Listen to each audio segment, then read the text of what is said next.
এই পোলাটা কে রে ভাই, সারাদিন খালি অ্যাড দিতেই থাকে গেমে আসলে। এ ভাই তোমার সমস্যাটা কি বুঝলাম না, এতবার অ্যাড দাও কেন? শফিক ভাই, আমাকে নিয়ে একটা ভিডিও বানান ভাইয়া, প্লিজ ভাইয়া, আপনার আমি অনেক বড় ফ্যান ভাইয়া। আরে ভাইয়া তোমার কি মাথা খারাপ নাকি? তুমি জানো না আমি হিপ হপ সাকুরা ছাড়া ভিডিও করি না? তোমার কাছে কি আছে যে তোমার নিয়ে ভিডিও করবো? লল ভাই বেরো আমার গ্রুপ থেকে। কই থেকে যে আসে এরা, শালার বটে আবার অ্যাড দিছে। কিরে ভাই তোর সমস্যা কি? তোরে না এইমাত্র কিক মারলাম, আবার আমার গ্রুপে আইসুস কে? বুঝলাম না। শফিক ভাইয়া, আমরা খুব গরিব ভাইয়া, আমার বাবা নাই ভাইয়া, সেজন্য আমি টপ আপ করতে পারি না ভাইয়া, সেজন্য আমাকে নিয়ে কেউ খেলে না ভাইয়া। প্লিজ ভাইয়া, আপনি আমাকে নিয়ে একটা ভিডিও বানান ভাইয়া, প্লিজ ভাইয়া, প্লিজ, এটা আমার আপনার রিকোয়েস্ট ভাইয়া। আমার অনেক দিনের স্বপ্ন ভাইয়া আপনার সাথে একটা গেম প্লে করার, আপনার সাথে একটা ভিডিও বানানো ভাইয়া। প্লিজ ভাই, আমার এই আশাটা আপনি পূরণ করেন।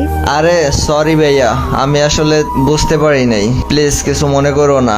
আর হ্যাঁ, তুমি মন খারাপ করো না, আমি তোমাকে কিছু ড্রেস গিফট করে দিতেছি, ওইগুলো পরে আজকে থেকে আমার সাথে ভিডিও বানাবো। থ্যাংক ইউ শফিক ভাই।